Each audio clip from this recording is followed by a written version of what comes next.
He had it all: power, influence, a $100 million deal in his hands. Yet in the most luxurious hotel in the city, all of it crumbled in a single heartbeat.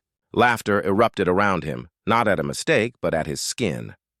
His black card, a symbol of status, had become a target.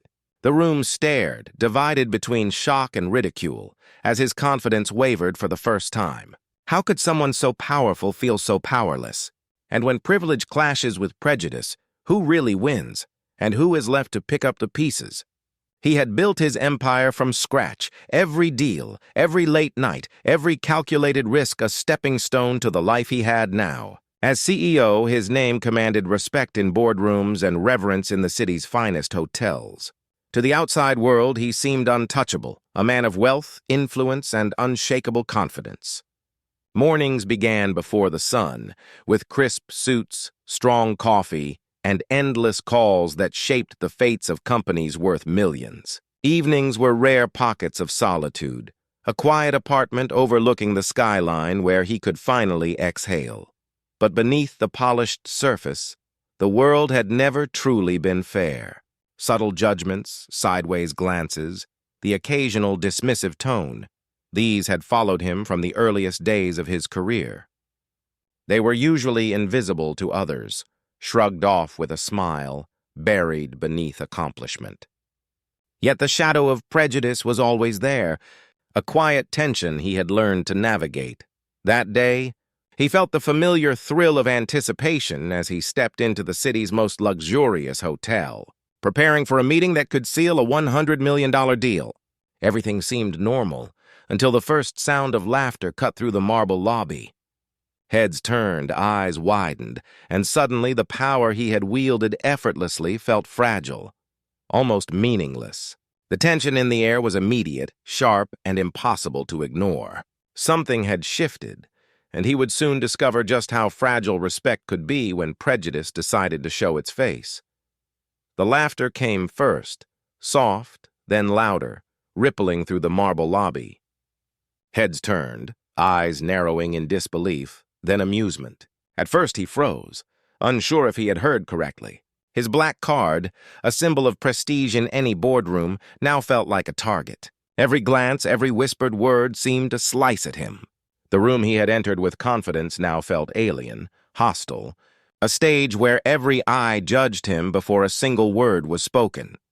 He straightened his posture, reminding himself that power had always followed him. He had faced tough negotiations, arrogant rivals, and crushing deadlines, but nothing had ever felt like this. The hotel manager approached with a forced smile, checking the card as if it were a curiosity rather than a guarantee. Every second stretched unbearably. His heart raced, the confidence he had cultivated over decades wavering under the weight of subtle, yet sharp, ridicule. Partners for the $100 million deal arrived, their expressions flickering between sympathy and unease. Their presence should have been reassuring, yet he could feel the invisible barrier growing between him and the room. The whispers intensified. A hotel clerk muttered something just loud enough for him to hear. Anger flared, mingled with humiliation, each emotion clashing inside him. This wasn't just business. It was a raw confrontation with prejudice, a reminder that status and wealth did not grant immunity. He tried to steady himself, taking a measured breath, but the tension only escalated. Staff hesitated, conversations paused, and the murmurs became almost unbearable. Every small action, the way someone adjusted their tie, the smirk of a passerby, felt like confirmation. He was being judged for his skin, not his accomplishments. The deal teetered on the edge, the very room designed for luxury and success now suffocating him with its judgment. Then, the final straw. A remark, quiet but cutting, that landed with precision. A shiver of shock ran through the CEO. The room's energy shifted, the laughter and whispers crystallizing into a silent accusation. He could feel the eyes of everyone in the lobby, partners included, weighing him not as a CEO, not as a negotiator, but as someone somehow less than. In that moment, the decision he had been preparing for, one that could change everything, bubbled to the surface. Every ounce of restraint, every careful calculation seemed trivial now. The humiliation was raw, public, and inescapable. He took a slow breath, heart pounding, eyes scanning the room, knowing that whatever happened next would either reclaim his dignity or shatter it completely. The laughter and whispers coalesced into a weight pressing down on him, making the grand hotel lobby feel smaller, colder, more hostile. Every step he took toward the conference room felt heavier than the last. Partners for the $100 million deal watched silently, uncertain, their eyes flicking between him and the staff, who now treated him as though he were an intruder rather than the CEO who had orchestrated the meeting. Then came the question. Soft. Casual, yet cutting to the bone. Are you sure this card is valid? A clerk asked it with an air of polite curiosity, but the venom in the tone was unmistakable.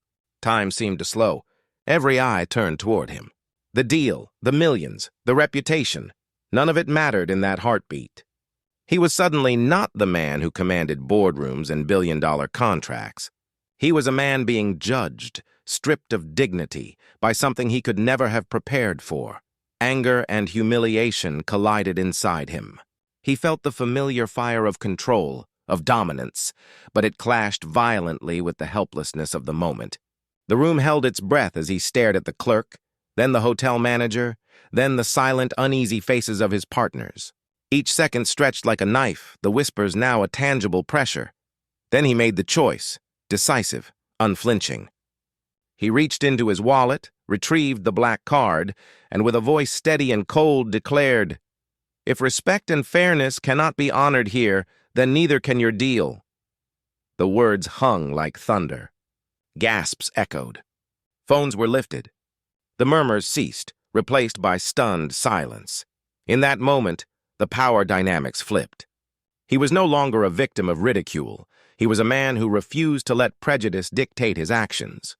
The deal, the hotel, the judgmental stares, all of it was secondary to the statement he had made with that single act. Yet as the silence stretched, a question lingered. Would this defiance cost him everything he had worked for, or would it finally demand the recognition he deserved? The lobby remained silent long after his words hung in the air. The hotel staff, the partners, even the murmuring crowd outside, their stares had shifted. Respect, begrudging or reluctant, had returned, but it was different now. Not the unquestioned deference he was used to, not the admiration bought with titles or money, but the acknowledgement that prejudice could be confronted and dignity reclaimed, even in the most unexpected places. The $100 million deal would survive, or not, but the lesson transcended contracts and figures.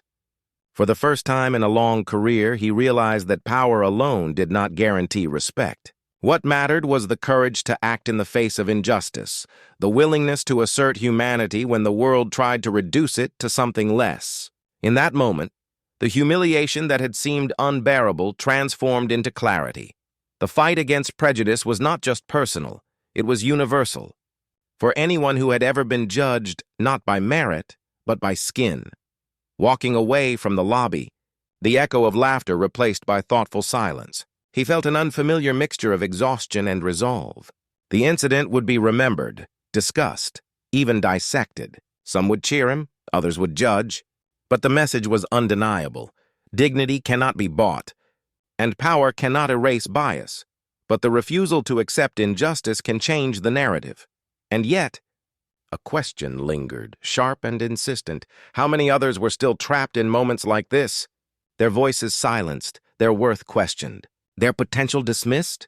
How often does society measure people not by their talent or effort, but by the color of their skin? The CEO knew the fight was far from over. But in that decisive confrontation, he had carved a small but powerful victory. Proof that action, integrity, and courage could confront prejudice directly. The world might still judge unfairly, but he had proven that dignity, once seized, could never be taken away again.